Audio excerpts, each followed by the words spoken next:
অবশেষে রিমান্ডে মুখ খুলল পাষণ্ড আয়েশা।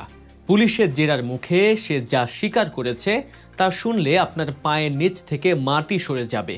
কোনো অনুশোচনা নেই চোখে পানি, বরং ঠান্ডা মাথায় সে বর্ণনা দিয়েছে কিভাবে মাত্র ২,০০০ টাকার জন্য সে একটি সাজানো গোছানো সংসার তছনছ করে দিয়েছে।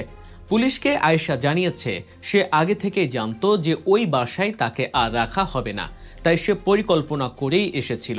বিশ্বাস করা কঠিন, কিন্তু এটাই সত্য।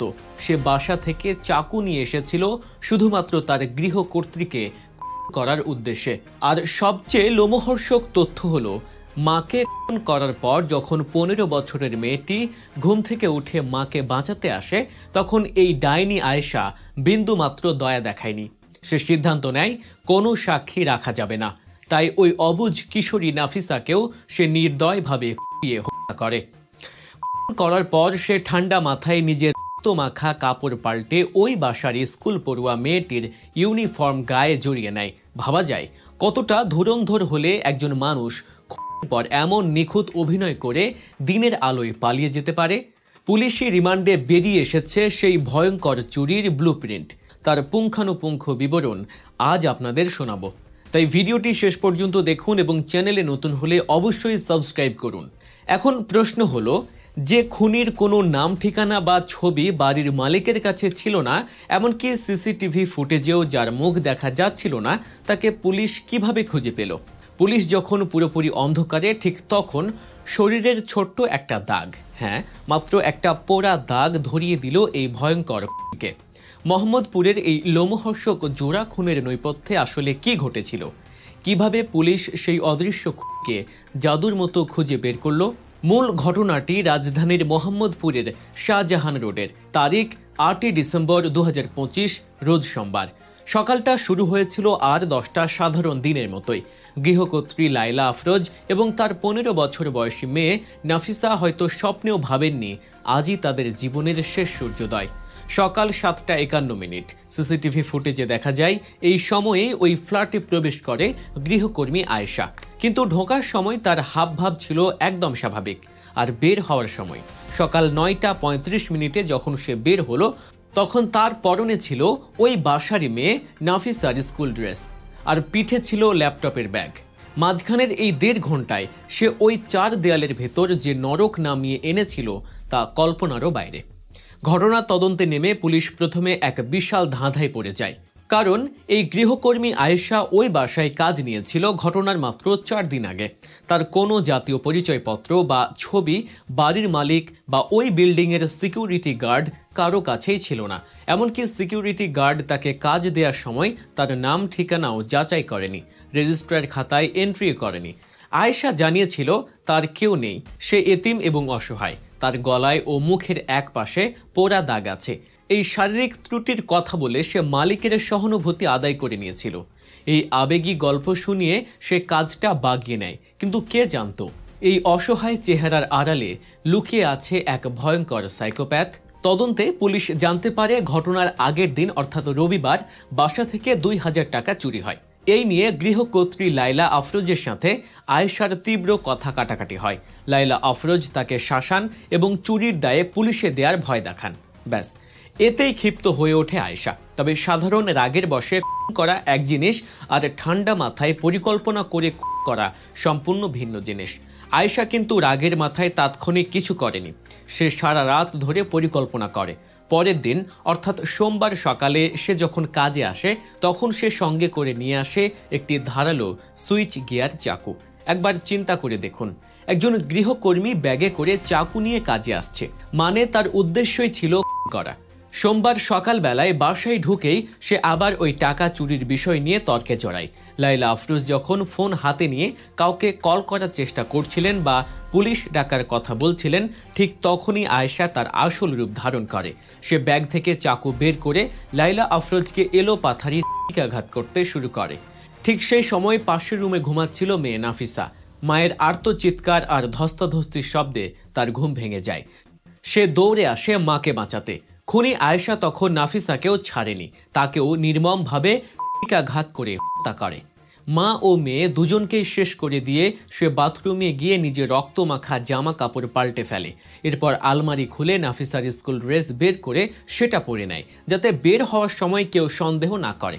এরপর শান্ত মনে বাসা থেকে ল্যাপটপ, 2টি মোবাইল ফোন এবং কিছু স্বর্ণালংকার ও টাকা নিয়ে বেরিয়ে যায়। পুলিশ যখন ঘটনাস্থলে আসে তাদের হাতে তদন্ত করার মতো কোনো সলিড ক্লু ছিল না। সিসিটিভি ফুটেজে দেখা যাচ্ছে এক নারী ঢুকছে এবং বের হচ্ছে, কিন্তু মুখ এমনভাবে ওড়না দিয়ে পেঁচানো যে চেহারা বোঝার উপায় নেই। তার কোনো মোবাইল নম্বরও বাসার কারো কাছে ছিল না। তাহলে পুলিশ তাকে ধরল কিভাবে? এখানেই তদন্তকারী কর্মকর্তাদের বিচক্ষণতা এবং বুদ্ধিমত্তার পরিচয় পাওয়া যায়। পুলিশ ওই এলাকার সিসিটিভি ফুটেজ বিশ্লেষণ করে এবং স্থানীয়দের সাথে কথা বলে একটা খুবই গুরুত্বপূর্ণ তথ্য পায়।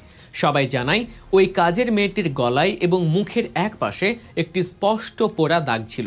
এই পোড়া দাগই হয়ে ওঠে এই মামলার মোড় ঘুরিয়ে দেওয়ার একমাত্র সূত্র বা ট্রাম্প কার্ড। মোহাম্মদপুর থানা পুলিশ সাথে সাথে তাদের পুরনো রেকর্ড এবং জিডি বুক ঘাঁটতে শুরু করে। তাদের লক্ষ্য ছিল গত 1 বছরের মধ্যে ওই এলাকায় কোনো গৃহকর্মী চুরির দায়ে ধরা পড়েছিল কিনা যার শরীরে এমন পোড়া দাগ আছে। খুঁজতে খুঁজতে তারা পেয়ে যায় এক অবিশ্বাস্য তথ্য। 2025 সালের জুলাই মাসে, অর্থাৎ এই ঘটনার কয়েক মাস আগে, মোহাম্মদপুরেরই হুমায়ুন রোডের একটি বাসায় চুরির ঘটনা ঘটেছিল।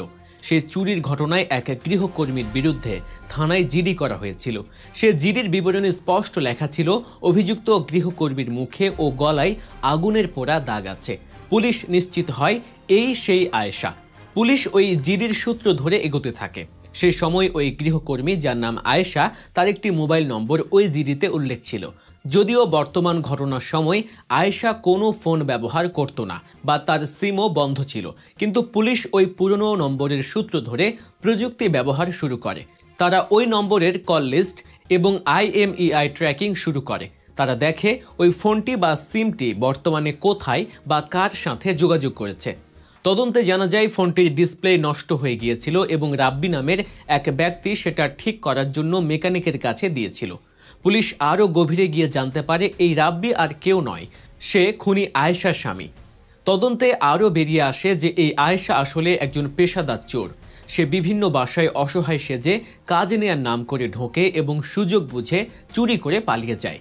এর আগেও সে তার নিজের বোনের বাসাতেও চুরি করেছিল, অর্থাৎ চুরি করা তার পুরনো অভ্যাস। কিন্তু এবার সে শুধু চুরি করেই ক্ষান্ত হয়নি, ধরা পড়ার ভয়ে এবং রাগের বশে এমন জঘন্য জোড়া করে বসেছে। আয়েশার পরিচয় নিশ্চিত হওয়ার পর পুলিশ সাঁড়াশি অভিযান শুরু করে। প্রথমে তারা সাভারের হেমায়েতপুরের আয়েশার মায়ের বাসায় হানা দেয়, কিন্তু সেখানে তাদের পাওয়া যায়নি। আয়েশার মা পুলিশকে জানান তারা সকালে বাসা থেকে বেরিয়ে গেছে এবং কোথায় গেছে তা তিনি জানেন না। এরপর পুলিশ রাব্বির মায়ের বাসাও তল্লাশি করে, কিন্তু সেখানেও কেউ নেই। তারা বুঝতে পারে আয়েশা এবং তার স্বামী ঢাকা ছেড়ে পালিয়েছে। প্রযুক্তির সহায়তায় পুলিশ জানতে পারে তাদের অবস্থান বরিশালের দিকে। তারা ঢাকা থেকে লঞ্চ বা বাসে করে গ্রামের বাড়ির দিকে রওনা দিয়েছে। অবশেষে ঘটনার মাত্র 24 থেকে 48 ঘন্টার মধ্যেই পুলিশ তাদের লোকেশন ট্র্যাক করতে সক্ষম হয়। ঝালকাঠি জেলার নলছিটি থানার প্রত্যন্ত এক গ্রাম চরকয়রা।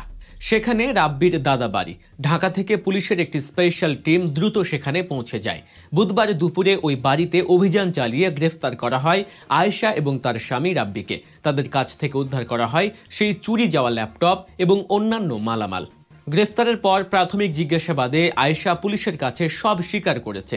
সে জানিয়েছে পর সে রক্তমাখা কাপড়, ছুরি এবং চুরি করা একটি মোবাইল ফোন সিংগাইর ব্রিজের ওপর থেকে নদীতে ফেলে দিয়েছে, যাতে কোনো প্রমাণ না থাকে। তার স্বামী রাব্বি তাকে ঢাকা থেকে পালাতে সাহায্য করেছিল।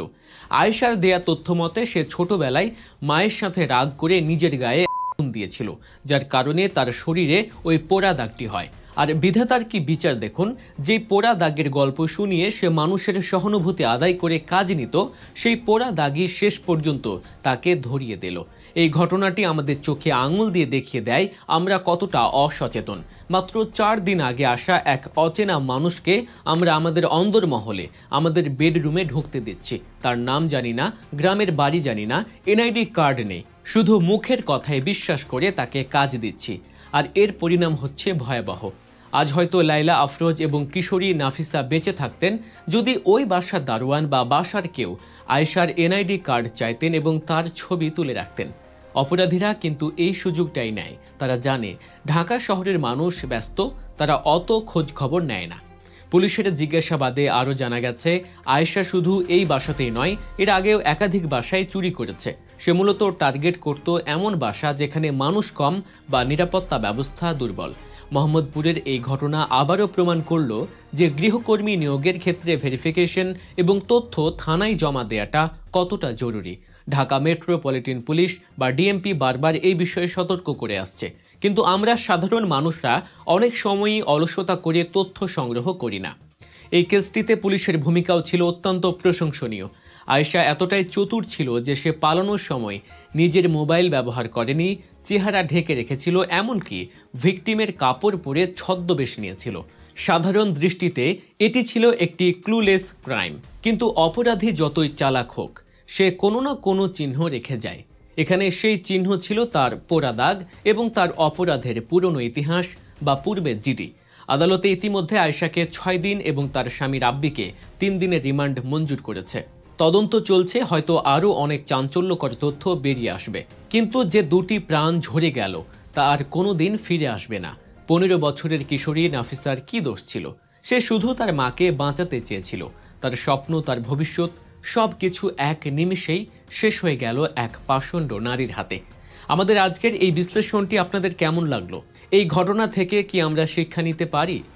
আপনার মতামত কমেন্ট করে অবশ্যই জানাবেন। আর হ্যাঁ, ভিডিওটি ভালো লাগলে লাইক দিন এবং শেয়ার করুন আপনার বন্ধু ও পরিবারের সাথে, যাতে সবাই সচেতন হতে পারে এবং আর কোনো নাফিসাকে এভাবে প্রাণ দিতে না হয়। অপরাধ জগতের এমন সব রোমহর্ষ ঘটনার পেছনের আসল কাহিনী জানতে আমাদের চ্যানেল গল্প নিউজ সাবস্ক্রাইব করতে ভুলবেন না। দেখা হবে পরবর্তী ভিডিওতে নতুন কোনো রহস্য নিয়ে। ততক্ষণ পর্যন্ত ভালো থাকুন, নিরাপদ থাকুন, সজাগ থাকুন। ধন্যবাদ।